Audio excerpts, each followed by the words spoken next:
Muy buenas noches. El día de hoy vamos a cerrar el año académico de nuestro grupo con un invitado de lujo.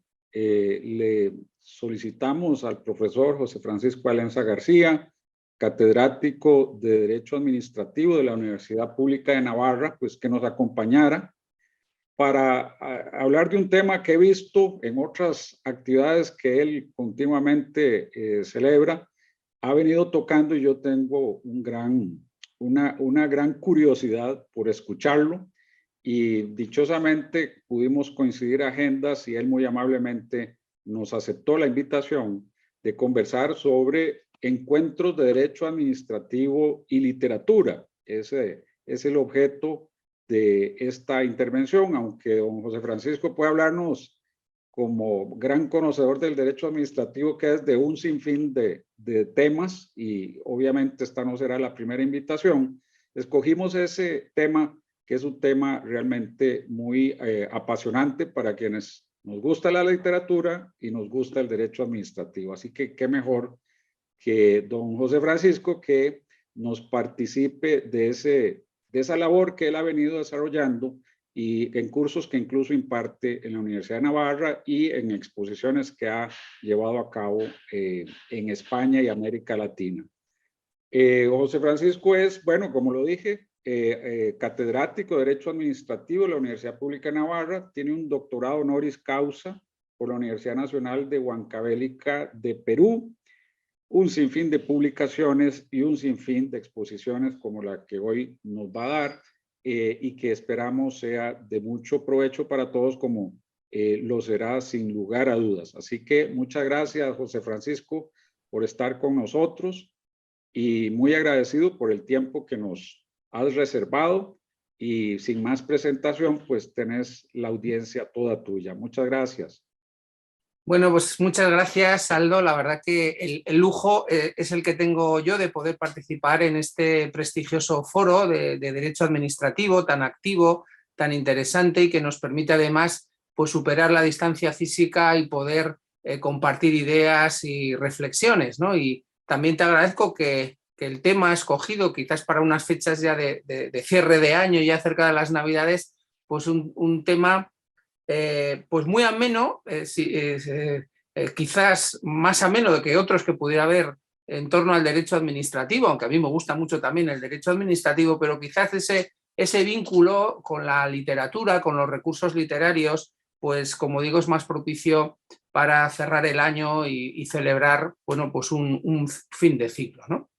Me he permitido la libertad de incluso de darle un enfoque un poquito más amplio y no solo hablar de literatura, sino en general del arte. Voy a hablar también algo sobre cine, sobre las artes plásticas, y aunque bueno, muchas de mis actividades fueron concebidas para la universidad, para la docencia jurídica, para la docencia del derecho administrativo, creo que en buena medida sirven también para la reflexión jurídica de cualquier jurista, ¿no? Tanto en formación como juristas más avanzados. Yo, desde luego, cada vez me encuentro más conexiones y puedo, de alguna manera, profundizar más en algunas cuestiones, como digo, cuando busco y encuentro en muchas ocasiones esos vínculos.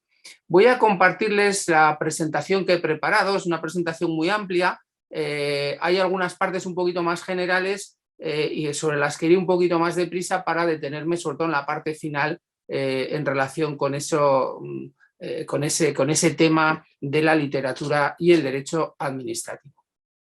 Bien, desde el punto de vista de la formación jurídica, pues hay que reflexionar qué tipo de formación jurídica queremos, ¿no? Si sobre todo en la universidad, ¿no? Si es una formación puramente profesional, pensando en la abogacía, o si buscamos, sobre todo en la licenciatura o en los grados, un jurista más transversal, más generalista, con pensamiento crítico y sobre todo con una formación humanística y culta. Yo creo que el ejemplo literario y cinematográfico de ese jurista es el de, bueno, tenía aquí una cita suya, pero que vuelvo hacia atrás, Atticus Finch, en esa novela de Matar a un ruiseñor, que escribió Harper Lee y que en el que recordaba a su padre y que en el cine lo encarnó Gregory Peck, ¿no? Decía que era un padre extraño cuando hablaba o lo comparaba con los padres de sus amigos porque siempre estaba leyendo libros, ¿no? Pues ese abogado que lee libros, de ahí viene también la expresión letrado, y sobre todo por una idea que creo que es esencial, ¿no? Que es que quien solo sabe derecho ni derecho sabe, ¿no? Esta frase que se ha utilizado en muchos otros contextos, creo que en el ámbito jurídico pues también es aplicable a nuestra formación jurídica, a nuestras enseñanzas jurídicas y a nuestras profesiones jurídicas, ¿no? Walter Scott, en una novela suya donde aparece un abogado, hablaba de su biblioteca y decía que quien no conoce la historia ni la literatura tendría tanto de abogado como un albañil de arquitecto. Es decir, que también Walter Scott, que era jurista, por cierto, reconocía o entendía que el jurista tiene que ser una persona ilustrada, una persona culta. Mi maestro, el profesor González Navarro, catedrático de Derecho Administrativo y magistrado del Tribunal Supremo, decía siempre, con cierta decepción, bueno, con cierta gracia también, con cierto humor, que una camiseta de uno de sus hijos llevaba un lema que decía: la cultura me persigue, pero yo corro mucho más, ¿no? Bueno, en estos tiempos yo creo que desgraciadamente, sobre todo en los jóvenes, pero también en los adultos, ¿no? Vemos cómo muchas veces el entretenimiento pues busca fórmulas pues que tienen poco que ver con una cultura en el sentido de formar, de cultivar nuestro espíritu, de cultivar nuestra mente, ¿no?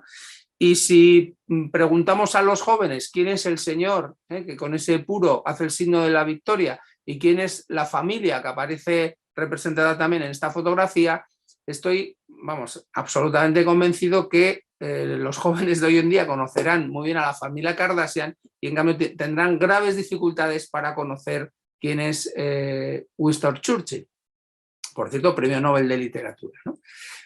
Una serie italiana que me gustó mucho, yo creo que es de hace un par de años, había un abogado que decía o destacaba que para ser buen jurista, para que ser buen abogado, no solo hay que leer los códigos y leyes que aparecen en los libros, sino hay que saber de la vida, ¿no? Hay que saber mucho de leyes y también de todo lo demás, ¿no? Y para saber de todo lo demás hay que leer libros, no solo de leyes, no solo manuales o tratados de derecho administrativo.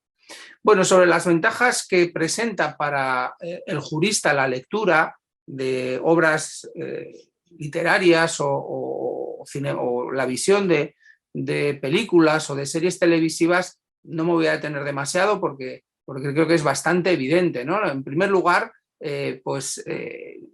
nuestras profesiones, yo cuando hablo a los alumnos, ¿no? Les digo que un abogado tiene que saber leer y escribir y ellos, claro, se ríen porque dicen, bueno, hasta ahí llegamos, ¿no? Pero bueno, la lectura, como aparece en esa cita de Emilia Pardo Bazán, es mucho más que conocer los signos alfabéticos, ¿no? Sino que exigen una comprensión profunda que desgraciadamente cada vez más por esa hegemonía de las redes sociales, ¿no? Donde muchas de ellas prevalece lo visual o lo acústico e incluso se recortan los caracteres escritos que se pueden utilizar, pues apreciamos un empobrecimiento del lenguaje, del vocabulario y también de la expresión, de las expresiones escritas, ¿no? Por tanto, pues la lectura, el cine permiten, como digo, avanzar o profundizar en el conocimiento y en la comprensión lectora y también en la expresión oral y escrita, ¿no? En la oratoria que es tan propia de los juristas. También para la formación en valores, ¿no? De lo que se habla mucho, pero a veces no es fácil identificar los métodos más adecuados para esa formación en valores, ¿no? Nos pueden hablar o podemos hacer cientos de cursos sobre la igualdad, pero creo que una de las películas donde mejor se refleja la igualdad de género o la desigualdad de género en este caso es La costilla de Adán, ¿no? Donde una abogada, interpretada por Katharine Hepburn, se enfrenta a su marido que es fiscal, ¿no? Y además están defendiendo a una mujer que ha sido acusada de intentar asesinar a su marido, el cual a su vez le había engañado, le había sido infiel, ¿no? Y se ven distintas roles de mujeres y hombres y quizás la película y sobre todo los debates que se puedan entablar, pues pueden ser mucho más eficaces que pues la lectura de una sentencia del Tribunal Constitucional, que además no son excluyentes, que se pueden perfectamente complementar, ¿no? La creatividad y la innovación, ¿no? Cada vez más vemos cómo los empleadores, las empresas, los despachos de abogados piden que los estudiantes sean creativos, ¿no? Cada vez más el abogado que solamente se dedica a poner pegas, a poner obstáculos, a señalar la imposibilidad jurídica de hacer determinadas cosas, pues son los que no están bien vistos, ¿no? Lo que se busca es un abogado que sea capaz de encauzar los intereses de su cliente y de buscar fórmulas imaginativas, ¿no? El doctor Huarte de San Juan, que era navarro, por cierto, un doctor del siglo XVI, en uno de sus libros, Examen de Ingenios para Ciencias, decía, al referirse a la profesión de jurista y de abogado, decía que era importante el raciocinio y la memoria, pero para el jurista también era muy importante la facultad imaginativa, la imaginación, ¿no? La creatividad, ¿no? Pongo aquí como ejemplo de un abogado creativo, luego lo pondré por otro rasgo que habría que intentar evitar, a Jimmy McGill o Saul Goodman, en su deriva como abogado, que en la serie Better Call Saul pues nos muestra un abogado pues absolutamente creativo e imaginativo, ¿no?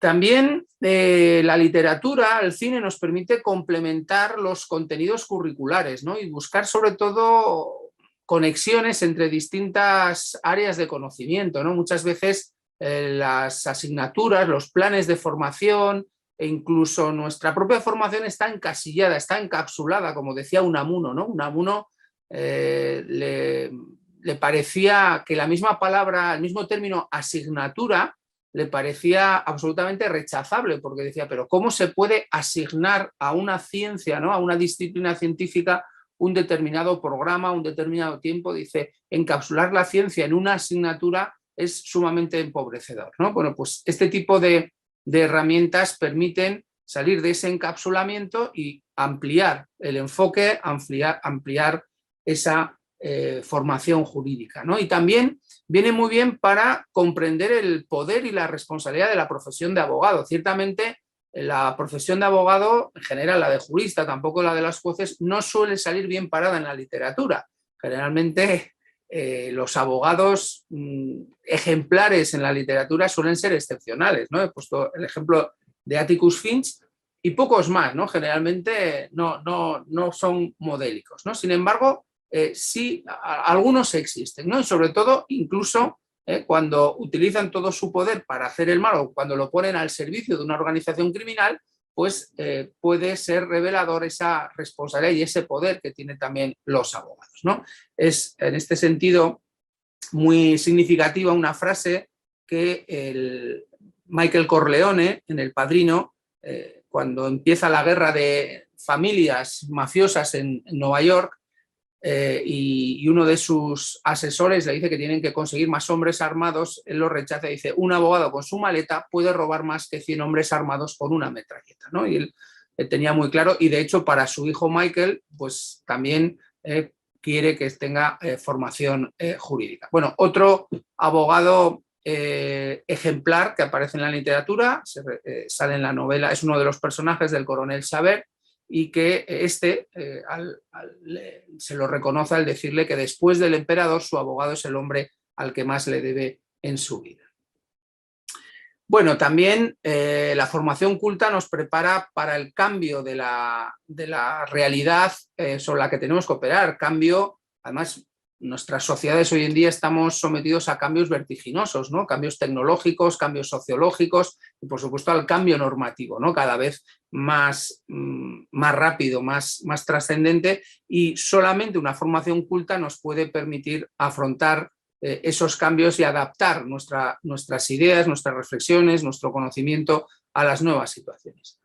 Y por último, también la pasión por el derecho, ¿no? No se trata solo de conocimientos objetivos, fríos y desapasionados, sino creo que también es importante que el jurista sea capaz de apasionarse por la ciencia jurídica, ¿no? Y esto realmente no siempre es sencillo, y quizás el derecho administrativo sea una de las disciplinas donde es más complejo apasionarse por la legalidad del acto administrativo o la fiscalización de las potestades administrativas, pero creo que precisamente a través de los casos que podemos ver en las series de televisión, en el cine o en la literatura, podemos también contagiarnos de esa pasión, ¿no? Pongo, por ejemplo, esta serie de abogados, The Good Fight, o como ejemplo contrario, ¿no?, de lo que no debe hacerse, de los valores que no deben encarnarse, pues al propio Saul Goodman, ¿no?, con esa publicidad donde, por ejemplo, dice que puedo convertir tu adicción en una prescripción, ¿no? Es decir, la creatividad está bien, pero en este caso está empleada de manera muy negativa, ¿no? Y en cualquier caso, pues además de todas esas consecuencias de la literatura y del cine, además de esas consecuencias positivas o de esos beneficios que tienen para la formación jurídica, pues también creo que nos hace mucho más felices, mucho más confortables. Bueno, durante la pandemia y durante el confinamiento está demostrado que quienes menos problemas de salud mental, menos problemas de ansiedad, menos depresiones han tenido es la gente que aprovecharon para leer más, incluso que cuando no estábamos encerrados en nuestras casas. Bueno, el cine en la formación jurídica es algo que yo creo que se ha venido practicando bastante. No es excesivamente novedoso, creo que es más novedoso en la cuestión literaria. Y bueno, pongo aquí algunos ejemplos de libros que han salido recientemente, que han sido editados recientemente en España sobre cine y derecho, ¿no? Hay una colección ya con cierta antigüedad en la editorial Tirán lo Blanc sobre cine y derecho, donde se analizan monográficamente películas. Generalmente es desde el punto de vista de la filosofía del derecho. Casi el director de la colección es un filósofo del derecho y bueno, pues se hace esos análisis desde la filosofía del derecho. Benjamín Riballa es también el gran experto sobre cine y derecho en España, es también filósofo del derecho, pero tenemos también, por ejemplo, un civilista, Antonio Quesada Sánchez, que ha publicado recientemente 2 libros sobre la docencia en asignaturas jurídicas con el cine, cine, series, derecho de empresa, y tenemos también una monografía sobre el derecho administrativo en el cine. Yo digo que es más fácil encontrar, tanto en el cine como en la literatura, referencias a otras disciplinas jurídicas, por supuesto al penal, al civil, al derecho mercantil, y para el administrativo lo tenemos más difícil, pero tampoco es imposible. En la Facultad de Ciencias Jurídicas, durante el tiempo en que fui decano, hicimos también muchos seminarios sobre cine y derecho, repasando pues muchos clásicos del cine jurídico, de juicios, de abogados, y luego también ampliando la idea a otras películas donde no aparecían necesariamente juicios y abogados y crímenes, sino aparecían cuestiones jurídicas, como en el lejano oeste, ¿no? Se suele decir un territorio sin ley, pues resulta que no, que había muchas leyes. Por ejemplo, una película de Clint Eastwood, El jinete pálido, para los administrativistas, pues tiene mucho interés, porque ahí se trata nada más y nada menos que un conflicto en relación con las minas, ¿no? Con la explotación minera, a quién pertenecen los derechos mineros y cómo se pueden transmitir, etcétera, etcétera. O cuando empezó la crisis del 2008, pues combinamos algunas películas que abordaban esa crisis económica y financiera del 2008 y también pusimos algunas otras películas y debatimos sobre algunas otras películas más antiguas de la posguerra, después de la Segunda Guerra Mundial, con los países europeos absolutamente arruinados, y cómo eso también se reflejó en el cine y cuáles fueron las fórmulas que se emplearon para salir adelante. Bueno, ¿cómo potenciar la creatividad? Porque, bueno, no solo con la lectura, ¿no? Creo que también son importantes los premios literarios, ¿no? En mi facultad, por ejemplo, tenemos 2 premios, uno sobre redacción de noticias jurídicas breves, en la que se desarrollan sobre todo competencias de redacción escrita, y otro sobre microrrelatos de ficción, donde los estudiantes y los profesores, a partir de una frase que, bueno, cada año la vamos cambiando, proceden de distintos autores, muchas veces hemos escogido frases de Kafka, que fue jurista, como saben, que estudió Derecho, y a partir de esa frase desarrollar un microrrelato con menos de 250 palabras con algún trasfondo jurídico, ¿no? Esto, bueno, son premios muy modestos, pero que hace que, bueno, pues que desarrollemos nuestras habilidades creativas, ¿no? Por supuesto existen otros premios, otros certámenes, por ejemplo el Consejo General de la Abogacía Española pues tiene un premio de abogados de novela y también creo que cada mes, no sé si siguen haciéndolo, pero cada mes o cada 2 meses también organiza concursos de microrrelatos jurídicos. En cuanto a las artes plásticas, pues también podemos apoyarnos en las artes plásticas, en la pintura, en la escultura e incluso en la arquitectura para la reflexión jurídica, ¿no? Por ejemplo, este primer cuadro que aparece es un fresco de Lorenzetti en el Ayuntamiento de Siena, donde habla del buen gobierno de las ciudades, ¿no? Ahí para el derecho constitucional o el derecho administrativo, para la ordenación económica, el orden público, podemos extraer algunas reflexiones, matrimonio Arnolfini para cuestiones de derecho de familia, los recaudadores de tributos para el derecho mercantil, derecho tributario, el derecho del trabajo o incluso en el arte contemporáneo. Yo que una de mis líneas de investigación es el derecho del cambio climático y energético, pues encuentro en los artistas contemporáneos pues muchas reflexiones sobre problemas derivados del cambio climático. Este es, por ejemplo, Olafur Eliasson, que es un artista danés que, por ejemplo, esta instalación la hizo tanto en Londres como en París, aquí está delante de la Sorbona, unos bloques de hielo procedentes de un glaciar de Groenlandia que los dejó en esta plaza pública para que fuéramos los ciudadanos, en este caso de París, viendo cómo se iban derritiendo y poder reflexionar sobre esa amenaza del cambio climático, ¿no? Bueno, en nuestra facultad quizás lo que más destaca, he hablado ya de los seminarios de cine, de los premios, quizás lo que más destaca es un programa de lecturas, el programa que llamamos LEADER, Literatura y Derecho, donde organizamos una serie de seminarios con los estudiantes, es una actividad voluntaria, ellos se inscriben en el primer curso y en cada curso hacemos 3 seminarios con unas lecturas, sobre la base de unas lecturas que ellos tienen que leer. Arrancamos en el Siglo de Oro con lecturas de Lope de Vega, Calderón de la Barca, Cervantes, ¿no? Continuamos con Shakespeare, luego ya llega el romanticismo con Edgar Allan Poe, con Mary Shelley, Stendhal. Bueno, y así van haciendo una serie de lecturas y vamos debatiendo en ellas hasta llegar al último curso de la licenciatura y habrán leído pues, en torno a unos 30 libros de literatura, no son libros sobre filosofía jurídica o política, sino que son, bueno, nos cuentan los dilemas, los problemas humanos. Se pueden ver en muchas ocasiones cómo van evolucionando en la lectura la consideración de algunos bienes jurídicos como el honor, como la honra, como el orden público y bueno, pues las reflexiones son realmente interesantes, ¿no?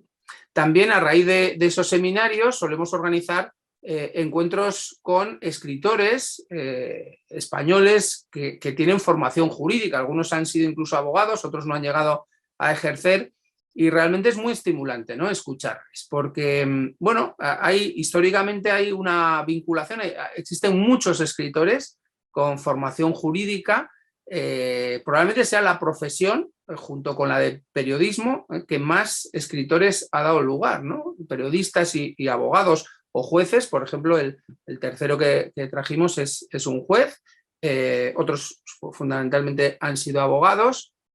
Este, por ejemplo, es un escritor, Manel Loureiro, que ha escrito novelas sobre zombies. Este nos contaba que un día llegó del juzgado pues, un tanto abatido, ¿no? Porque veía que utilizaba términos en el juzgado, expresiones absolutamente alejadas del lenguaje popular, del lenguaje de la calle, ¿no?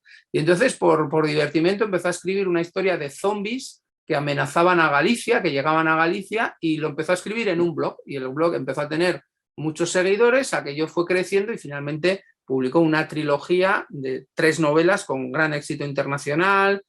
Durante 2 años fue el escritor en español más vendido en Estados Unidos y bueno, pues se dedica, como digo, a la literatura, ¿no? Paloma Sánchez Garnica y Carlos Zanón han sido los últimos que nos han visitado y realmente son encuentros muy fértiles. El primero de ellos, Lorenzo Silva, que fue abogado de una gran empresa eléctrica española, hasta que lo dejó por la literatura, pues incluso nos inspiró para la confección de un libro sobre el derecho en su obra. Él sobre todo escribe novela policíaca, aunque tiene otras que no son de novela policíaca o novela de intriga, y siempre es fácil encontrar en él un trasfondo. También hicimos otra obra colectiva sobre Cervantes y el derecho con ocasión del cuarto centenario del fallecimiento de Cervantes, y luego pondré algún ejemplo de esas reflexiones. Y yo escribí también en relación con la serie y de la saga literaria de Juego de Tronos, pues una monografía sobre el derecho y la justicia en Juego de Tronos. Bueno, voy a ir ahora un poquito más despacio, acelerado, bueno, he ido un poquito de prisa quizás porque eran cuestiones más generales, y ahora me voy a centrar más en la cuestión o en el enfoque jurídico-administrativo, ¿no? Porque, como he dicho, realmente es más difícil encontrar esas referencias jurídico-administrativas en la literatura o en el cine, y sin embargo las peculiaridades del derecho administrativo pues hacen todavía más fértil esa conexión, ¿no? ¿Qué peculiaridades tiene el derecho administrativo para aconsejar ese acercamiento desde la literatura y el cine? Pues en primer lugar su historicidad, ¿no? Yo cuando explico a los alumnos que esta característica, les digo, bueno, cuando se explica el homicidio y se dice el que mate a otro tiene una pena de prisión, entendemos lo que es matar. O cuando se explican relaciones del derecho de familia, pues se entiende quién es el padre, quién es la madre, qué es un matrimonio, qué es un fallecimiento. Pero claro, cuando se explica el recurso de lesividad para revisar actos administrativos favorables, pues probablemente si no se explica de dónde viene el término y cómo ha ido evolucionando ese principio de irrevocabilidad de los actos favorables y por qué se llama recurso de lesividad, pues va a ser muy difícil, ¿no? Entender debidamente esa institución. También, como he dicho antes, ¿no? Ante la inabarcable extensión del derecho administrativo, ante su expansión notabilísima, en los programas de las asignaturas no se puede abarcar todo el derecho administrativo. Entonces, a través de la literatura y del cine podemos encontrar esos ámbitos o esos aspectos que no están todavía incluidos, no están asignados, ¿no? Como decía Unamuno, a materias concretas. También la inestabilidad y mutabilidad de la regulación administrativa, como decía antes, cuando mayor cultura jurídica y literaria y económica y social tenga un jurista, pues más fácil podrá o más sencillo será para él afrontar esa mutabilidad de la regulación administrativa.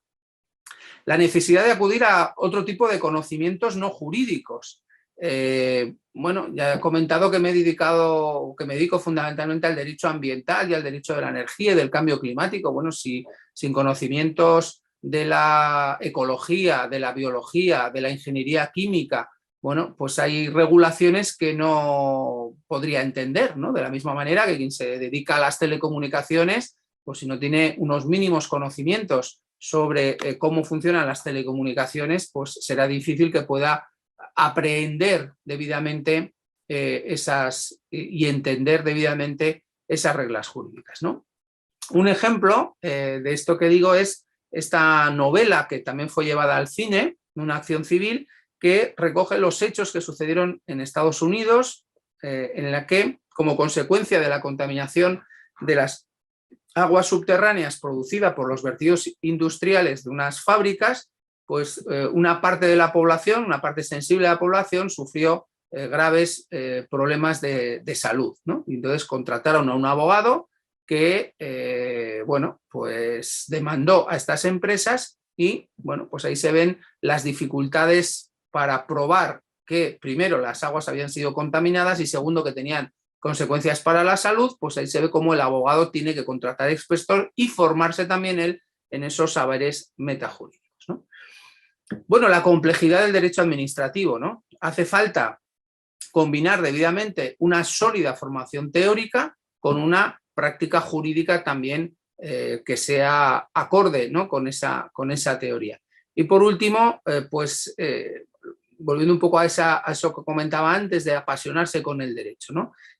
Sobre todo en relación con los derechos sociales o con la dignidad de la persona o con los nuevos problemas, como digo, ecológicos o los problemas de vulnerabilidad de ciertas poblaciones, pues podemos acudir a algunas novelas clásicas, como Las uvas de la ira, de Steinbeck, que también fue llevada al cine de manera excelente por John Huston, o libros más recientes como el de José María Merino, que nos habla de Noticias del Antropoceno, donde nos plantea una serie de dilemas ecológicos y también una serie de problemas que pueden producir el abuso o la hegemonía de las nuevas tecnologías, ¿no?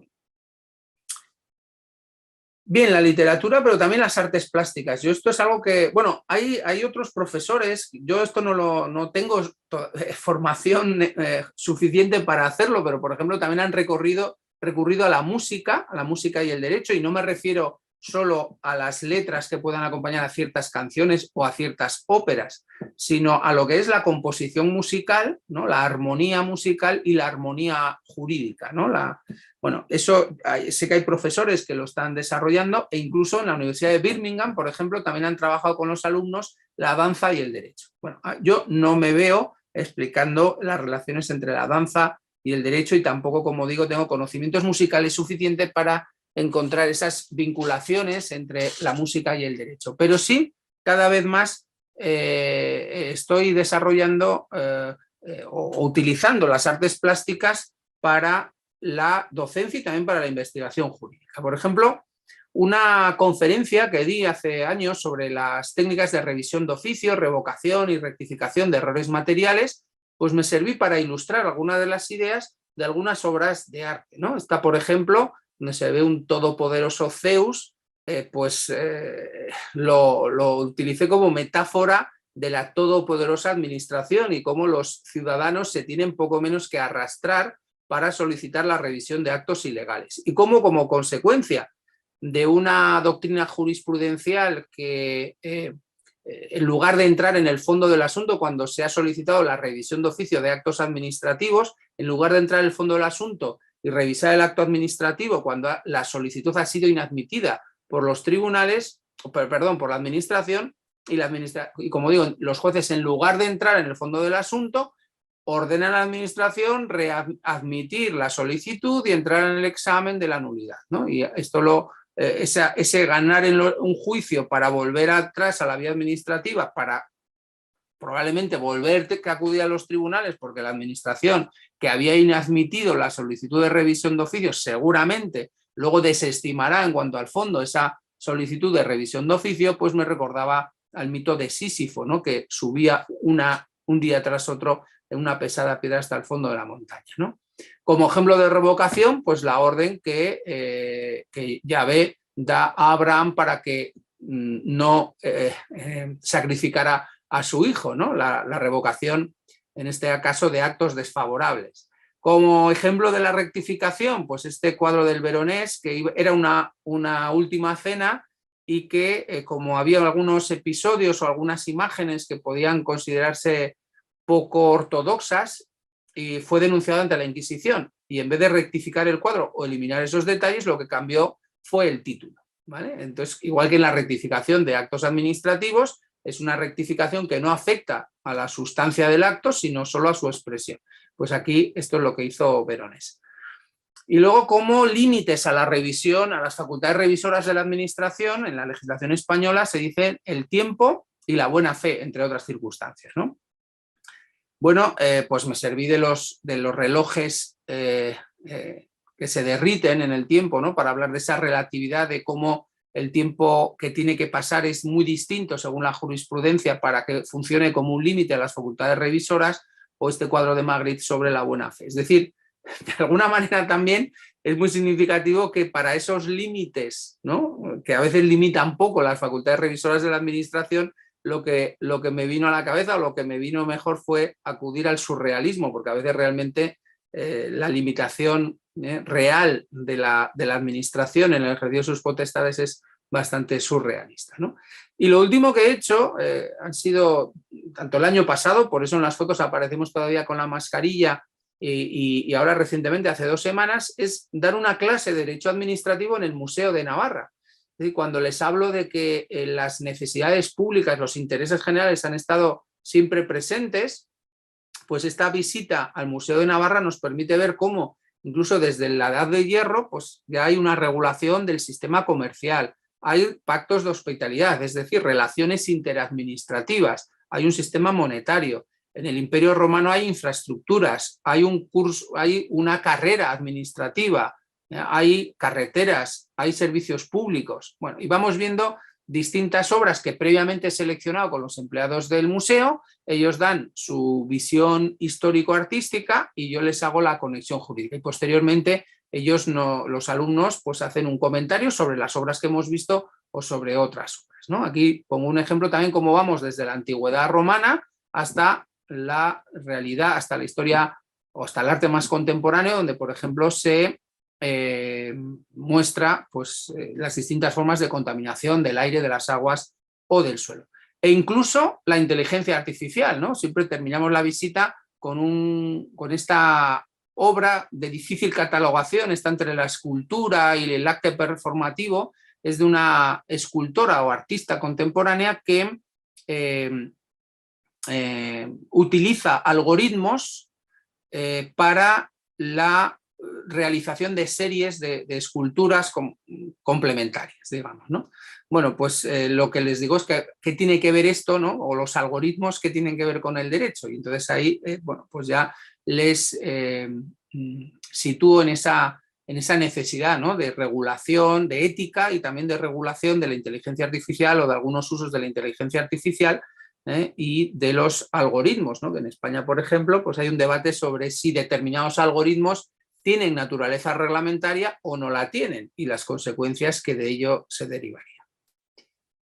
E incluso hemos hecho arte en las aulas, no solo viendo arte, sino también que ellos practicaran arte. Esto fue un proyecto de unos artistas que proponían generalizar la cultura visual y el arte performativo. Entonces, bueno, vino un artista navarro, Fermín Jiménez Landa, y nos propuso realizar unas acciones performativas en la misma universidad, el mismo campus universitario. Esto era vinculado a la asignatura de Derecho Ambiental y los alumnos cometieron ciertas, como las llamó el artista, infralegalidades, como por ejemplo fumar en un espacio que estaba previsto para coches o cortar una cebolla en la biblioteca. Claro, eso no estaba expresamente prohibido, ¿no? Entonces, ¿cómo situar determinadas acciones, cómo calificar determinadas acciones y cómo jugar con esos márgenes, ¿no? A veces un tanto indefinidos entre lo legal, lo alegal y lo ilegal, ¿no? Bueno, todas estas actividades, claro, son también muy inspiradoras para los alumnos, ¿no? Que les hagan un poco de esa rutina y de ese digamos, a veces un tanto pesado ajuste a un programa y a unas asignaturas, ¿no? Y sobre todo también permite que ellos se desarrollen, ¿no? Y también un poco en esa finalidad a la que me refería anteriormente de la creatividad, ¿no? Bueno, y entro ya en el derecho administrativo en la literatura. Bueno, como he dicho antes, no es sencillo encontrar obras que se ajusten, ¿no? Y sobre todo obras también por el tamaño que puedan servir para una utilización en las clases, ¿no? Yo, no obstante, me voy haciendo una selección de lecturas, de libros que pueden servirme y, por supuesto, les animo y les estaré muy agradecido si me hacen llegar sus sugerencias, porque estoy seguro que hay muchas obras o que no he leído, que no conozco, o algunas que, habiéndolas leído, no he sido capaz de encontrar esa vinculación con el derecho administrativo, ¿no? Pues, digamos, en un programa de derecho administrativo más o menos general, esta sería mi propuesta, o más bien esta sería pues, la selección de obras que voy más o menos encajando, ¿no? Bueno, en cuanto al principio de legalidad y seguridad jurídica o la construcción del Estado de Derecho, una obra clásica como El Mercader de Venecia, ¿no? Que normalmente lo que más, así a primera vista, parece que en el conflicto es un conflicto, bueno, además de amoroso y además de discriminatorio, ¿no? Por la discriminación que sufren los judíos en aquella Venecia de la Edad Moderna, de los inicios de la Edad Moderna, pues puede parecer también que es un tema fundamentalmente mercantil, porque hay un préstamo, hay un comerciante, hay unas leyes mercantiles, ¿no? Las primeras situaciones donde se regulan pues ese comercio internacional en el que basaba su prosperidad y su riqueza a Venecia, ¿no? Pero a mí me interesa desde el punto de vista de la seguridad jurídica, ¿no? Porque cuando se va a juzgar a Antonio hay quien sugiere al duque de Venecia que haga una excepción a las normas jurídicas para proteger a un cristiano y a un reconocido veneciano respecto de un judío que era el que le reclamaba la ejecución de la cláusula penal del contrato de préstamo, ¿no? Y el duque dice que Venecia se juega, que no puede hacer una excepción porque perdería su prestigio, ¿no? Esa seguridad jurídica como base, como digo, de su prosperidad y de la confianza que puede dar para ese comercio en el que era una de las potencias del mundo entonces conocido, ¿no? Bueno, Doña Bárbara, también de Rómulo Gallegos, me parece una novela pues muy adecuada, ¿no? Para ver cómo el derecho va colonizando y cómo va construyendo una civilización, ¿no? Frente a ámbitos pues, que estaban alejados quizás de esa ordenación jurídica.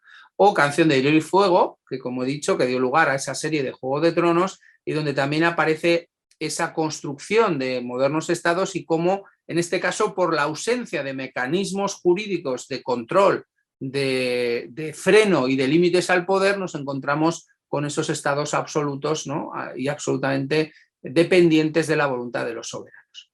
En cuanto al estado del bienestar, los servicios públicos y los servicios sociales, bueno, ya he citado Las uvas de la ira, podíamos también incluir una novela distópica, Un mundo feliz, de Adolf Huxley, que en definitiva es la novela sobre que es el Estado el que tiene que suministrar la felicidad, aunque sea limitando o restringiendo determinados derechos fundamentales, o más bien debe garantizarse la libertad para que los ciudadanos busquen por sus propios medios la felicidad, ¿no? Esta es una cuestión que subyace, una cuestión o un dilema jurídico que subyace en esa novela, ¿no?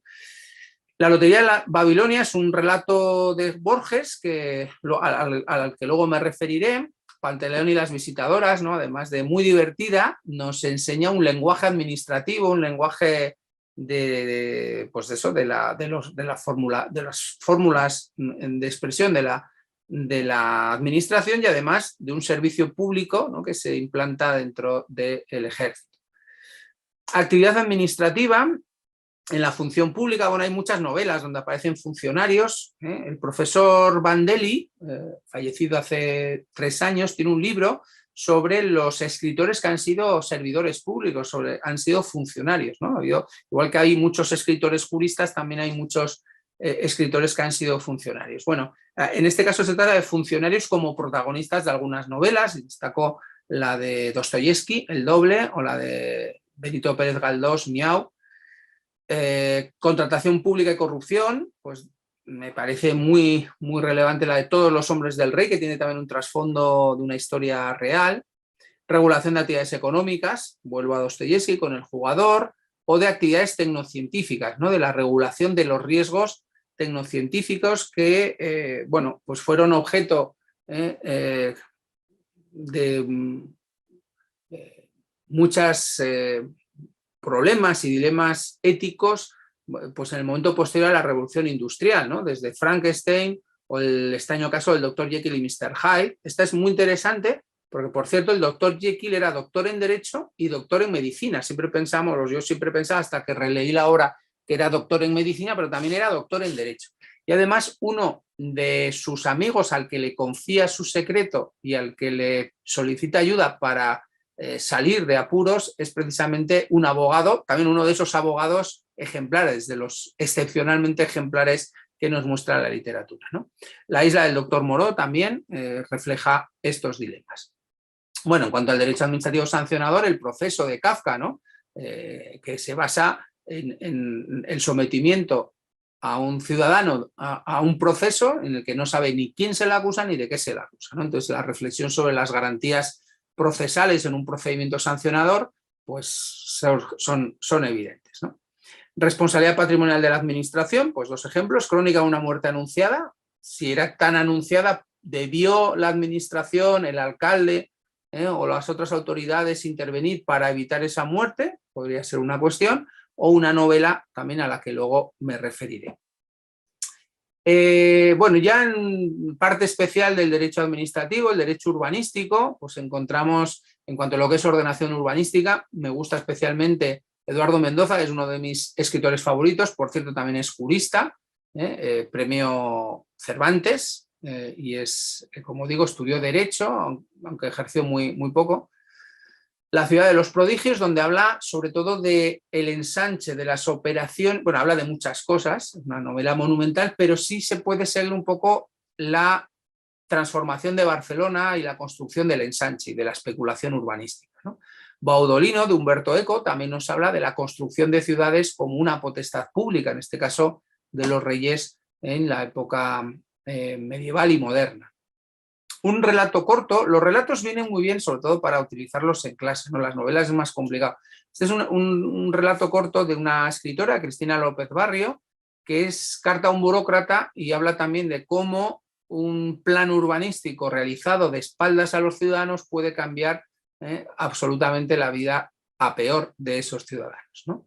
Sobre corrupción urbanística, Crematorio, de Rafael Chirves, que además pues también se llevó a la televisión una serie extraordinaria, por Informe Pelícano, de Grisham, por ejemplo. De derecho ambiental tenemos muchas novelas, ¿no? En relación con la protección de la naturaleza, El bosque animado, de Wenceslao Fernández Flórez, ¿no? Es una novela donde nos permite comprobar cómo el bosque es un sistema complejo, no solo es un conjunto de árboles, sino que es un ecosistema pues muy interesante, ¿no? Bueno, Walden, La vida en los bosques, La lluvia amarilla, Mi familia y otros animales, o El viejo que leía novelas de amor, me parece también una novela muy interesante porque también nos indica cómo una incidencia o no respetar los ritmos naturales en un momento dado puede producir consecuencias muy nocivas para la civilización. En cuanto a actividades contaminantes, ya he citado Una acción civil, de Jonathan Hart, La busca, de Pío Baroja, donde nos habla de cómo ya en el Madrid de principios del siglo XX había una profesión o una forma de buscarse la vida, que de ahí viene el título de la novela, era mediante la reutilización de residuos, los que hoy llamamos recicladores, en su día pues se llamaban chatarreros o chamarileros, pues cómo se pueden recuperar los residuos y ser fuente de recursos, ¿no? Donna Leon, en su serie sobre el detective Brunetti, pues hay en varias novelas ha tratado problemas de contaminación, bien de la laguna, bien de residuos tóxicos o de contaminación atmosférica. Noticias de Antropoceno, al que ya me he referido, y sobre cambio climático y energía, pues tenemos también algunas novelas que aparecen ahí reseñadas. Bueno, para ir terminando voy a hablar de 4 ejemplos de cómo para explicar determinadas instituciones jurídicas o para comprenderlas mejor nos podemos servir, como digo, de estas novelas. Y voy a utilizar en primer lugar el episodio del gobernador Sancho Panza, cuando Sancho Panza es nombrado gobernador de esa ínsula barataria que unos duques, para burlarse de Sancho Panza y Don Quijote, pues les hacen creer que existe esa ínsula y que nombran a gobernador como. Por cierto, aparece la expresión buen gobierno, que hoy se utiliza en la moderna legislación administrativa. Y podemos ver pues distintos actos que hoy podemos también examinarlos, ¿no? Examinar a la luz del ordenamiento vigente, pues cómo se llevan a cabo entonces, ¿no? La investidura del gobernador y su toma de posesión formal, con bueno, pues todo el ceremonial que nos cuenta Don Quijote, ¿no? Se pueden examinar sus distintas funciones. En aquel momento, como no había separación de poderes, pues el gobernador lo hacía todo, no solo tenía funciones de gobierno administrativo, sino también tenía funciones judiciales, normativas, dirigía la administración militar, incluso tenía funciones señoriales. En cuanto a las administrativas, pues vemos cómo desarrolla reglamentos de policía o orden público, también dicta disposiciones sobre regulación económica, sobre los precios, los salarios, las denominaciones de origen en el mercado, las casas de juego. También lleva a cabo labores de inspección y control de los mercados y vigila el orden público. También son muy interesantes los consejos que Don Quijote le da a Sancho Panza y que se podría incluso considerar que hay un decálogo quijotesco de normas, de reglas para el buen gobierno y que curiosamente se puede encontrar, yo lo he dicho en el capítulo que realicé en el libro sobre Cervantes y el derecho, pues hice esa transposición de los consejos de Don Quijote a normativa actual que están en las leyes de transparencia y buen gobierno o bien en normas sobre el estatuto del empleado público, ¿no? Bueno, no me voy a detener en todas ellas, pero como digo, es curioso cómo hay expresiones casi idénticas, ¿no?, en los consejos de Don Quijote y en la actual legislación, ¿no?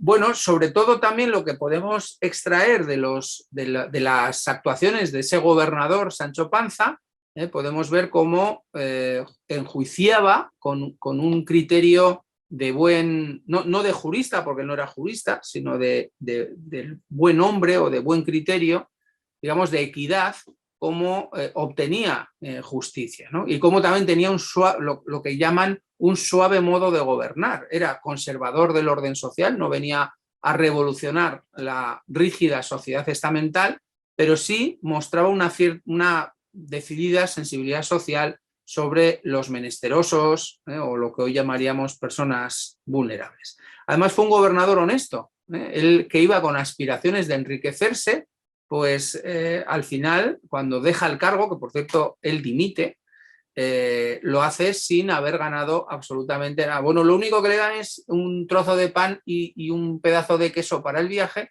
que además se apresura a compartir cuando se encuentra con el morisco Ricote en uno de los caminos, ¿no? Bueno, nos permite extraer ciertas lecciones, ¿no?, sobre cómo elegir al gobernante, cómo establecer medidas contra la corrupción, ¿no? Hay un momento que Don Quijote dice que quiere recuperar la libertad y que vivir en compañía de aquellos duques donde vivían tan a gusto, y dice, bueno, esto al final algo nos va a costar, ¿no? Entonces, bueno, hoy en día está regulado también los regalos, ¿no?, que se pueden aceptar y cuáles no se deben aceptar para que no se conviertan en malversación o cohecho, ¿no?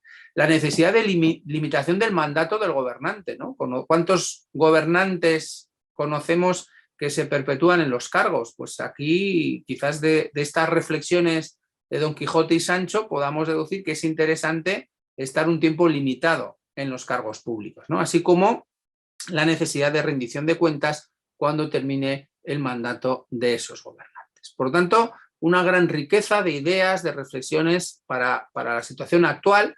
No se trata solo, o a mí por lo menos no me interesa tanto, el estudio de la historia del derecho, es decir, del derecho vigente en tiempos de Cervantes, sino cómo podemos extraer ideas y reflexiones para nuestra situación actual. Bueno, esta novela de Lorenzo Silva no es de la saga policíaca, sino nos cuenta una historia en la que uno de los personajes es un militar profesional que muere en una misión en Afganistán, en una base internacional donde sufre un atentado.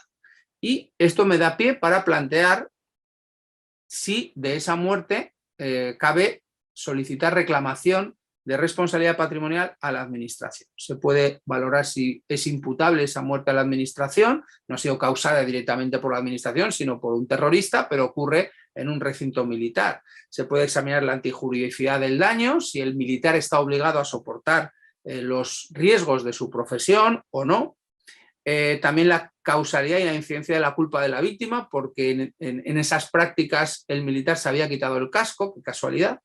Y también si su prometida, su novia, no era mujer, no compartían, no eran pareja de hecho tampoco, si podría pedir, si estaría legitimada para solicitar los daños. Por lo tanto, también a raíz de un caso que se nos plantea en una novela, nos podemos plantear cuestiones jurídicas. Bueno, este relato de Borges sobre la lotería de Babilonia, ¿no? Bueno, se trata de una peculiar forma de lotería que reparte no solo premios, sino también castigos. Es decir, no solo te puedes enriquecer, sino que puedes sufrir daños en tus bienes e incluso daños personales, ¿no? Bueno, ese doble juego hace que alcance un gran éxito y que acabe siendo organizada por el Estado y que además sea obligatoria para los ciudadanos. Bueno, pues también, además siendo un relato corto, por ejemplo, para los estudiantes, puede venir muy bien porque se pueden plantear cuestiones sobre el servicio público, sobre si es un servicio público, un servicio de interés general, cómo se ha producido la publificación de esa actividad, qué tipo de servicio público es decir, permite mucho juego esa extraordinaria y ficticia lotería de Babilonia. Bueno, y por último, para que veamos también cómo a mí me ha servido Don Quijote para analizar cuestiones realmente muy actuales y que además carecen todavía de una sólida regulación jurídica, pues he hecho un trabajo, estoy trabajando en un proyecto de investigación sobre la inteligencia artificial y la biometría, es decir, el uso de los factores personales para la identificación de personas, ¿no? Y bueno, pues existe una normativa, sobre todo de blanqueo de capitales y de servicios de pago, donde utilizan 3 factores de identificación, ¿no? 2 de ellos, bueno, uno es el conocimiento, algo que el usuario conoce, serían las contraseñas, una contraseña, un código, algo que el usuario o el usuario del servicio de pago posee, por ejemplo, una tarjeta, un móvil, un dispositivo electrónico, y algo que la persona es, un factor de inherencia, que sería la biometría, el reconocimiento facial o de voz o una huella dactilar, ¿no? Bueno, según esa normativa, cuando se utilizan 2 de estos 3 factores, combinándolos de la manera que sea, nos encontramos ante una autenticación reforzada y las normas establecen cuándo se debe utilizar esa autenticación.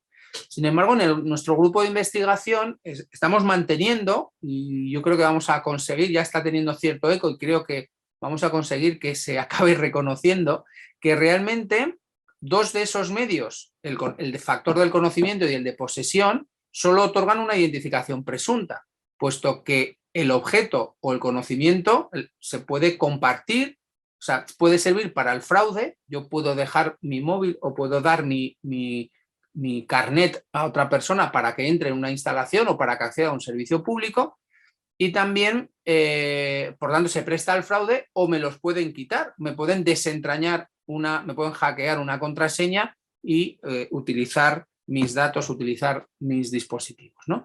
Por tanto, es una identificación presunta y el único factor que otorga certeza de la identificación, de la identidad de una persona, es la biometría, ¿no? Por lo tanto, habrá que ver en qué servicios o en qué ámbitos se pueden utilizar unos a otros. Si estamos en un ámbito donde se ejercen derechos personalísimos o derechos políticos o derechos a prestaciones públicas, por ejemplo, pues habrá que exigir una autenticación cierta. Recientemente se ha descubierto el fraude de un ciudadano que había cobrado del gobierno vasco, de la comunidad autónoma del País Vasco, 1 millón de euros utilizando 62 identidades falsas. ¿De acuerdo? Por tanto, no, los factores de conocimiento y posesión no son absolutamente, en absoluto son fiables, ¿no? Y quizás, como digo, para esos servicios hay que utilizar el factor biométrico. ¿Qué nos dice? ¿Nos dice algo Don Quijote sobre esto? Bueno, pues sí nos dice algo y además refuerza pues esta idea que venimos manteniendo, ¿no? En Don Quijote vemos que en la novela aparecen mucha suplantación de identidades, muchos cambios de identidades, muchos cambios de nombre. Bueno, en el caso de Don Quijote hay al menos una suplantación figurada. El caballero de los espejos se encuentra con él y le dice que ha derrotado a Don Quijote, y Don Quijote no se lo cree porque él no ha sido derrotado por ningún otro caballero, ¿no? Entonces él piensa que puede ser obra de algún encantamiento. Y también sufre una suplantación real, puesto que hay otra persona distinta de Cide Hamete Benengeli o de Cervantes que escribe una vida, unos episodios de Don Quijote utilizando su nombre y utilizando pues sus atributos, ¿no? Y basándose en lo que se sabía de Don Quijote, que era la primera parte de Don Quijote escrita por Cervantes, ¿no? Por lo tanto, suplantación figurada y suplantación real. ¿Y cómo afronta o qué medios utiliza Don Quijote o Cervantes para defender su identidad? Bueno, si vemos esta foto, todos diríamos, bueno, nos encontramos ante Don Quijote, ¿no? Y no le vemos muy bien la cara. Bueno, lo identificamos por sus atributos. Y efectivamente los atributos de los caballeros medievales servían para identificarlos, ¿no? Su caballo, sus armas, sus emblemas, sus motes servían para identificar, pero también podían servir para ocultar la identidad. En el caso de Don Quijote, ese caballero de los espejos y el posterior caballero de la Blanca Luna, que lo derrota en una playa de Barcelona, ocultaban la identidad del vecino de Don Quijote, que era el bachiller Sansón Carrasco. Por tanto, lo que uno posee, esos atributos, no dan certeza de la autenticidad o de la identidad de una persona. En el caso de Avellaneda, era el conocimiento de la vida de Don Quijote. ¿Y el factor de la inherencia? Bueno, Sancho Panza reconoce a varios personajes a lo largo de la obra gracias a ese reconocimiento facial, ¿no? A Tomé Celial, un vecino suyo que era escudero del caballero de los espejos. Sancho Panza sospecha que ahí hay algo que no se está contando porque reconoce la cara e incluso la forma de hablar de Tomé Celial. También cuando le pone el mote a Don Quijote de Caballero de la Triste Figura, dice que no hace falta que lo represente ni utilice ningún emblema, que bastará con que muestre su cara. Es decir, otra vez la cara como la mejor forma de identificación. Y cuando identifica al morisco Ricote, que venía disfrazado, que era uno de los moriscos expulsados de España, y volvía disfrazado como peregrino, cuando se quita el disfraz, lo reconoce y le da un abrazo a ese vecino Ricote. Pues bien, también el factor de inherencia es utilizado por Don Quijote en un episodio magistral de Cervantes. Cervantes, que a lo largo de la segunda parte de Don Quijote, en más de 6 o 7 ocasiones, se dedica a criticar la falsedad del Quijote de Avellaneda, diciendo que es un libro falso y mal escrito y de mal gusto, etcétera.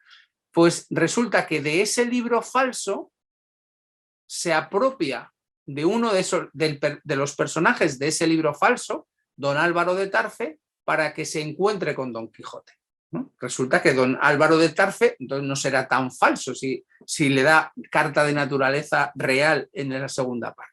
Pues bien, este Álvaro de Tarfe, que además es uno de los personajes más relevantes en el Quijote de Avellaneda, tiene que reconocer que el Don Quijote con el que se encuentra en la segunda parte escrita por Cervantes no tiene nada que ver con el que había conocido en el relato de Avellaneda.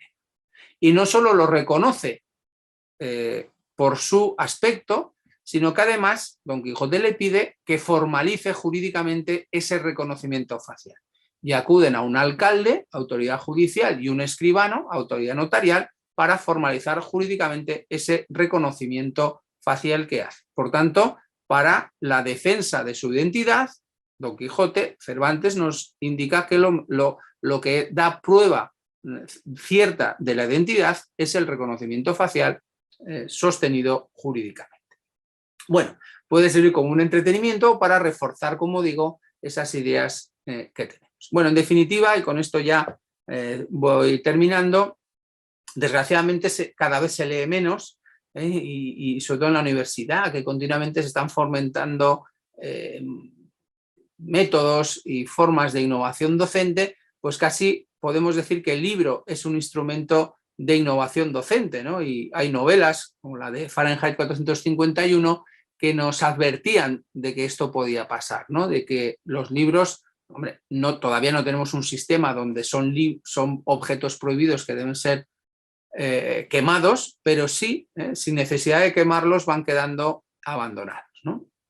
Y por lo tanto creo y defiendo, como ha quedado claro, la necesidad de recuperar el libro para aprender derecho administrativo y otras muchas cosas, ¿de acuerdo? Como se ha hecho siempre, ¿no? Y bueno, pues también termino con una cita de Juego de Tronos, donde uno de los personajes pues dice que él lee libros para afilar su mente, ¿no? ¿De acuerdo? Él no era un gran guerrero, no era un gran militar, y entonces necesita el libro para afinar su mente. Bueno, aquí también indico algunos de mis trabajos sobre esas vinculaciones entre la literatura y el derecho. Algunos ya los he citado, sobre Lorenzo Silva, Cervantes, el último, el de la defensa de identidad de Don Quijote, todavía está en prensa, y también otro que he realizado sobre la verdad, sobre el caso Savolta. Termino con dos noticias interesantes, ¿no? La editorial Colex acaba de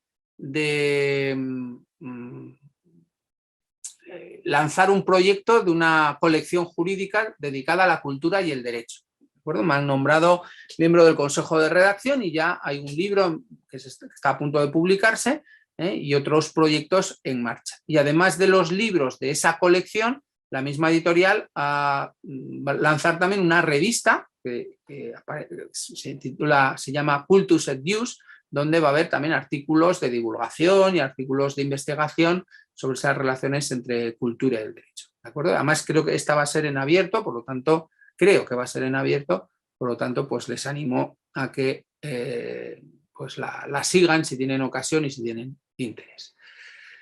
Bueno, pues termino aquí. Como les decía antes, les dejo también el correo electrónico por si, o bueno, lo pueden enviar a mi correo electrónico o también a mi buen amigo Aldo, y que me haga llegar sus sugerencias o sus propuestas para ir enriqueciendo ese programa de lecturas para el derecho administrativo. Muchas gracias por su atención, espero que les haya resultado de interés. Y a ti también, Aldo. Por supuesto, sí, ha sido de muchísimo interés, y muchas gracias más bien a vos, José Francisco, por el tiempo que nos has regalado el día de hoy y por abrirnos este mundo que estaba ahí y quizá uno por su deformación de leer mucho en derecho y abandonar un poco la literatura, pues pierde de vista. La verdad es que nos has dejado muy claro cómo en distintas épocas y en distintos momentos históricos la literatura había quizá anticipado el derecho, ¿verdad? De algún modo, examinando algunos aspectos que luego el derecho más tarde reguló. Y la riqueza esta de Don Quijote es inacabable, ¿verdad? Esa lámina luego te la voy a copiar porque me parece, siempre he sido muy admirador de esa obra inacabable, pero nunca le había visto esa perspectiva que hoy con mucho acierto has señalado. Precisamente por lo interesante de tu exposición, me ha pedido Jorge Leiva, con quien compartimos la dirección de este seminario, la posibilidad de intervenir para hacer alguna aportación. Sé que Jorge tiene esas inquietudes también que has hoy expuesto y lo voy a incorporar a la conversación para hacer esto todavía más interesante. Quería plantearte, mientras Jorge se incorpora, un tema que también me llamó la atención y recordando un poco el tema de los géneros literarios, pienso también que esto de la literatura es un instrumento muy adecuado para saber con el género narrativo, por ejemplo, para plantear una relación de hechos. He notado que a veces cuando soy árbitro, digo, uy, que esta narración de hechos no es tan feliz.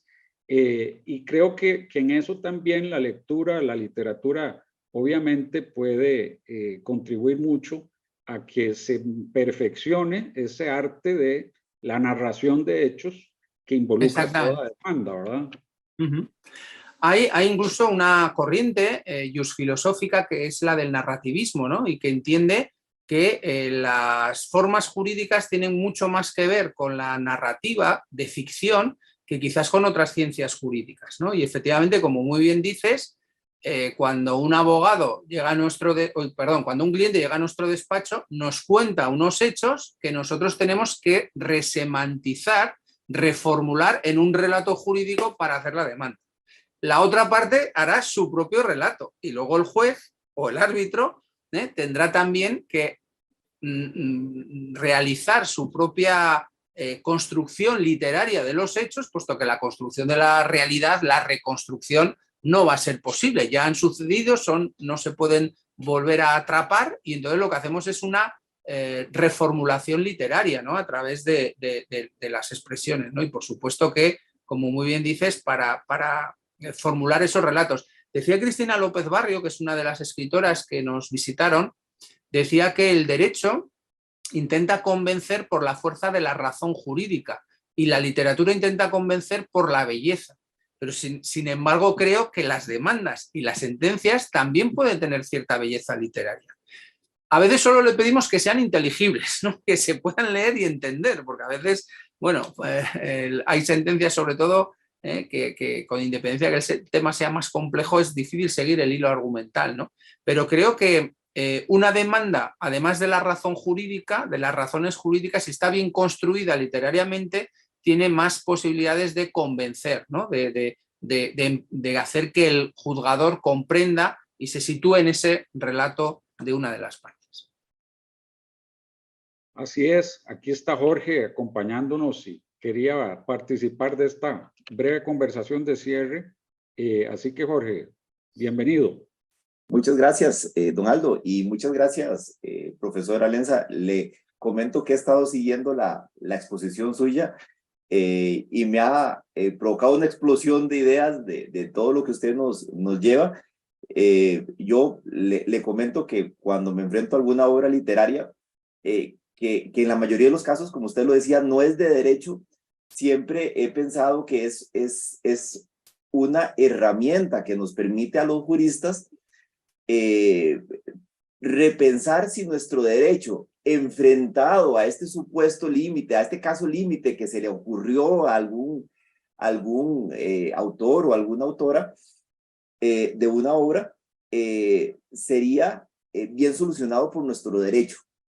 Y es una vía inclusive para repensarnos y decir, bueno, y si esto pasara en mi sistema normativo, y si este conflicto literario que se está planteando aquí sea en una obra clásica o en una obra de ciencia ficción, tal vez para poner los dos extremos, mis normas jurídicas llevarían a alguna solución que pues siempre con grados de subjetividad sería justa. Y a veces la literatura nos lleva a escenarios donde el legislador no pensó esos escenarios. Y de ahí creo la importancia esta que usted señalaba al principio de su ponencia, de que el jurista no solo tiene que leer tratados de derecho, sino que tiene que ser una persona íntegra. Y a veces, pues ahí será la obligación de los profesores de derecho, de las personas que estudian esta materia, llamar al legislador y decirle, mire, si se presentara estos supuestos, su normativa no funciona. Claro, las grandes obras de la literatura, si nos siguen diciendo cosas, es porque nos hablan del hombre, de los problemas del hombre, ¿no? Del ser humano. Entonces, que el Quijote haya tenido, ¿no? Claro, esa notable repercusión y que haya gustado en distintas épocas y en distintos lugares del mundo, claro, eso es porque nos habla de la naturaleza humana, ¿no? Y por eso nos sigue diciendo cosas hoy en día, ¿no? Eso en cuanto a los históricos, y los contemporáneos, como muy bien dicen, nos puede servir para plantearnos cosas y para conocer mejor la sociedad de hoy en día. Es decir, cómo conocer cómo piensa una mujer maltratada por parte de un hombre que no ha sufrido esos daños. Pues a lo mejor leyendo un libro, ¿no? ¿Cómo conocer lo que piensa un narcotraficante que quiere salirse de una organización criminal y no puede? Pues a lo mejor a través de una obra de ficción, porque es difícil que en nuestra vida conozcamos a una persona con esos problemas, ¿no? Es decir, la forma de empatizar, de conocer realidades que nos son ajenas y que eso nos pueda permitir hacer esas reflexiones sobre el marco jurídico aplicable para ver si es suficiente o no lo es, pues creo que es absolutamente necesario, ¿no? El derecho no es más que un producto cultural, por eso yo siempre suelo comentar, ¿no? Si nos vamos a Japón, podemos, ahora con los sistemas que hay de traducción y de bases de datos, nos pueden traducir y podemos tener accesibles todo el derecho japonés, toda la legislación japonesa, claro, y toda la jurisprudencia japonesa. Pero difícilmente seremos buenos juristas japoneses porque nos falta conocer la sociedad y la cultura japonesa, ¿no? Y una forma de acercarnos podría ser a través de la literatura. Porque el derecho, como digo, es eso, es el producto de una determinada forma de entender el hombre, las relaciones humanas, las relaciones económicas, políticas, sociales, etcétera. Y bueno, yo creo que es muy enriquecedor, ¿no? Y que cumple todas esas funciones, ¿no? No solo nos permite evadirnos, nos entretiene, sino también incluso yo creo que nos hace mejores profesionales jurídicos. Sí. Profesor, una consulta y tal vez aquí abuso de la generosidad de don Aldo de permitirme intervenir. Cuando yo accedo a literatura clásica, y aquí tal vez no clásica en el sentido griego, sino a la literatura más tradicional, como usted lo señalaba, Cervantes y los grandes de la literatura hispana, yo digamos que leo esas obras desde el punto de vista del derecho administrativo general, pero cuando me enfrento a la literatura de ciencia ficción, y no me refiero a la más reciente, aquí podemos hablar desde Julio Verne hasta Isaac Asimov, Frank Herbert, es literatura donde se plantean realidades distópicas, conflictos sociales imprevistos, y entonces empiezo a ver discusiones en esas literaturas sobre nuevas formas de comunicación, nuevas formas de interacción social, y entonces voy a ver la nueva Carta Europea de Inteligencia Artificial. Yo digo, mira, aquí hay una gran conexión. Estas son personas que evidentemente no desde una perspectiva jurídica, pero sí se imaginaron un mundo donde esa realidad podría generar problemas de convivencia humana.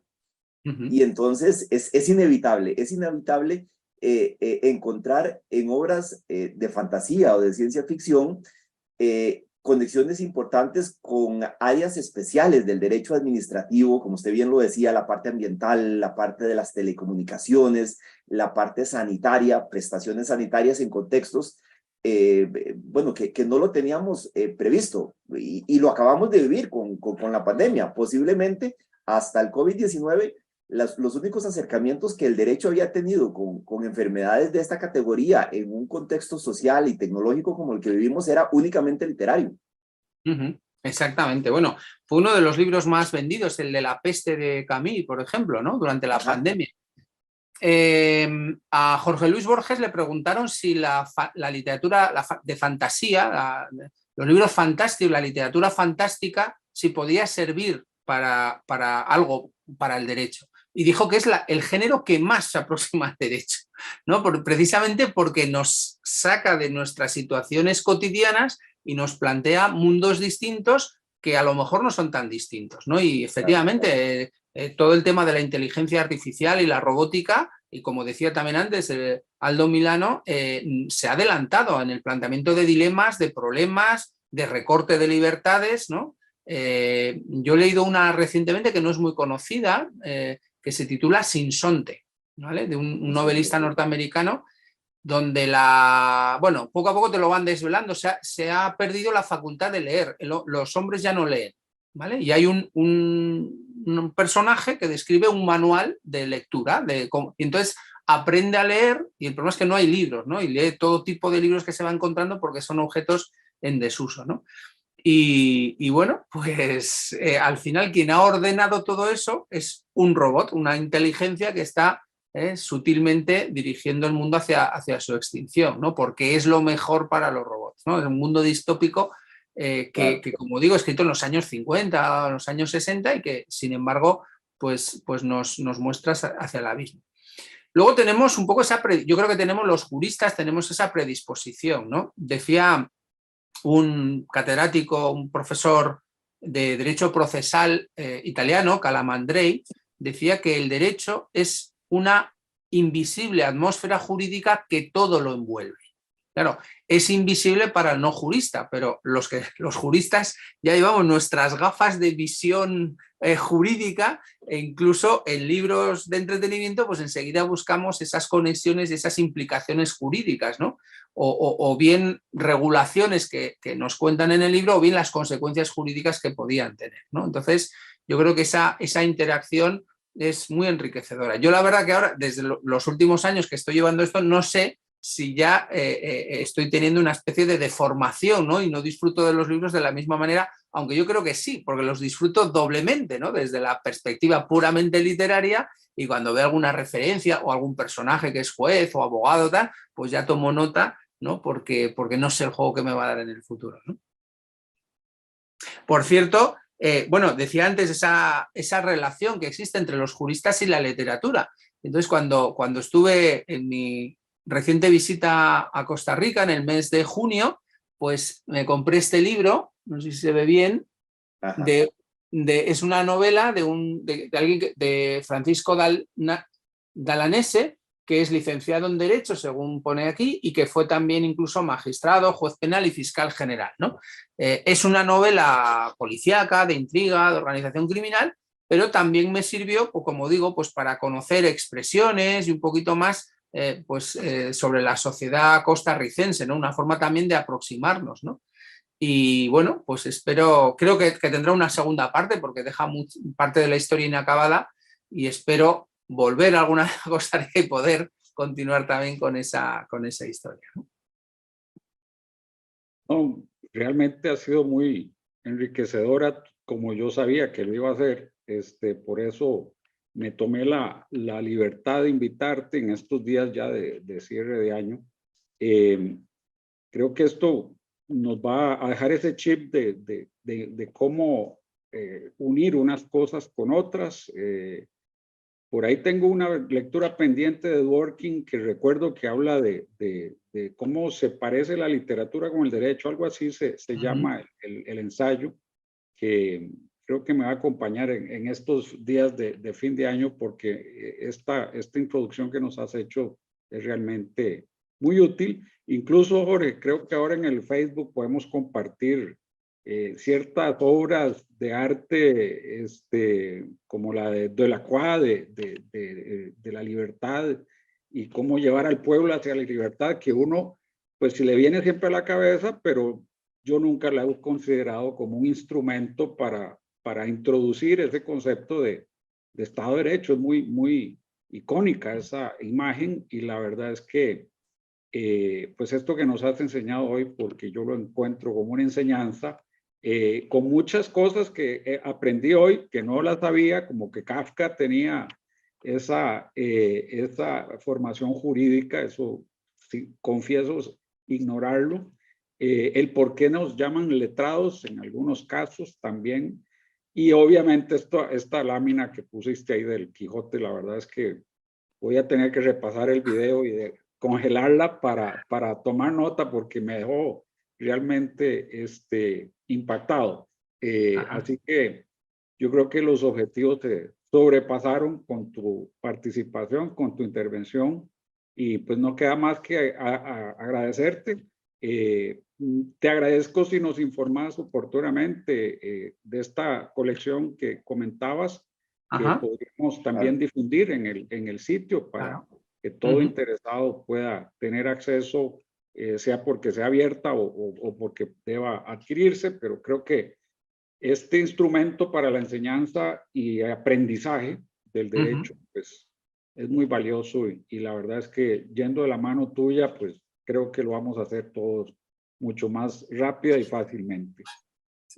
Pues muchas gracias y como ya he dicho, pues quedo también abierto a recibir todo tipo de sugerencias, observaciones, ideas, libros, porque es un tema que realmente me apasiona y disfruto muchísimo con ello. Así que, bueno, pues muchas gracias por vuestra atención y quedo atento también a esas ideas que me podáis enviar.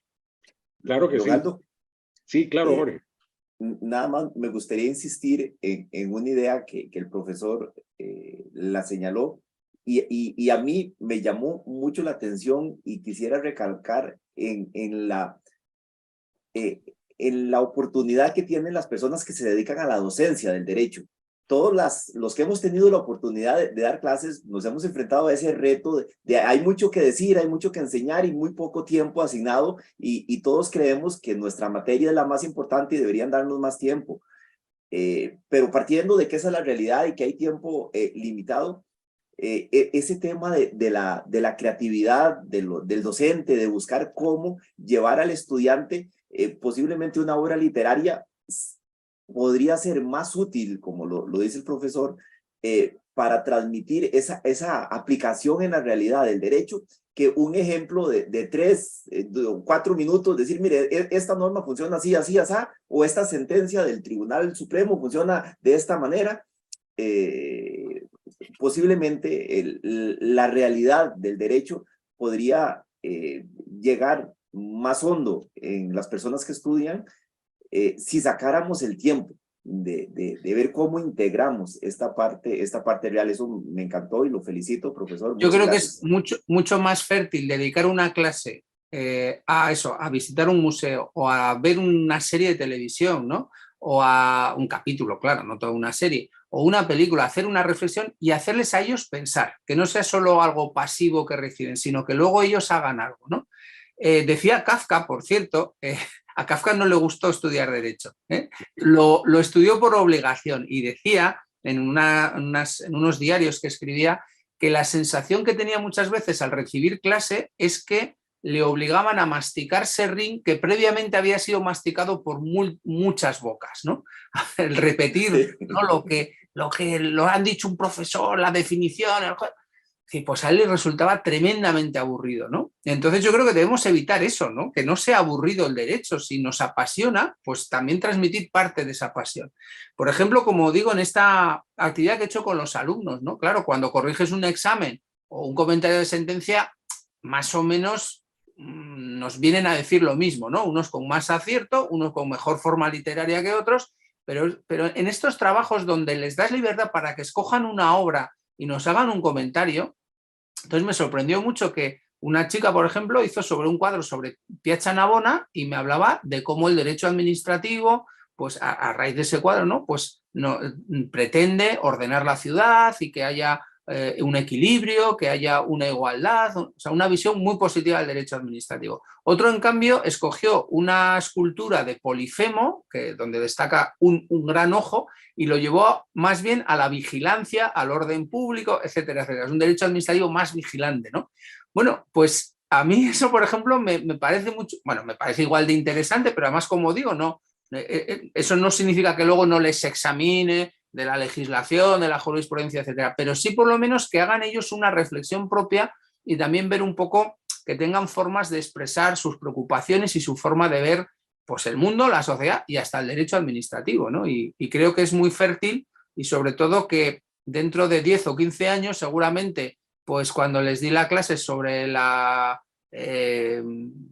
sobre las técnicas jurídicas para la prestación de servicios públicos se habrán olvidado, pero de la visita al museo y de lo que allí aprendieron probablemente no. Entonces, por eso digo que creo que es mucho más fértil esa forma de enseñar, de complementar, ¿no? Unas herramientas con otras. Sí, sin lugar a dudas. Y más ahora que atraer la atención de estos jóvenes es realmente algo realmente complejo. Sí. Bueno, estás cordialmente invitado cuando tengas algún avance, alguna ampliación a esta exposición o cualquier otro tema que podrías cubrir con solvencia, pues esta es tu casa y quedas cordialmente invitado para tocarnos la puerta cuando así sea. Pues muchas gracias. Con mucho gusto y bueno, Encantadísimo. felices fiestas a vos por allá y a toda la audiencia nuestra por acá. Creo que es una muy interesante forma de cerrar el año académico de nuestro sitio y nos deja ahí una espinita como para que en el próximo retomemos estos temas y podamos incluso contribuir con esta labor que estás haciendo allá por Pamplona. De acuerdo, pues muchas gracias. Y de nuevo, encantado. muchas gracias. Un fuerte abrazo. Igualmente. Gracias.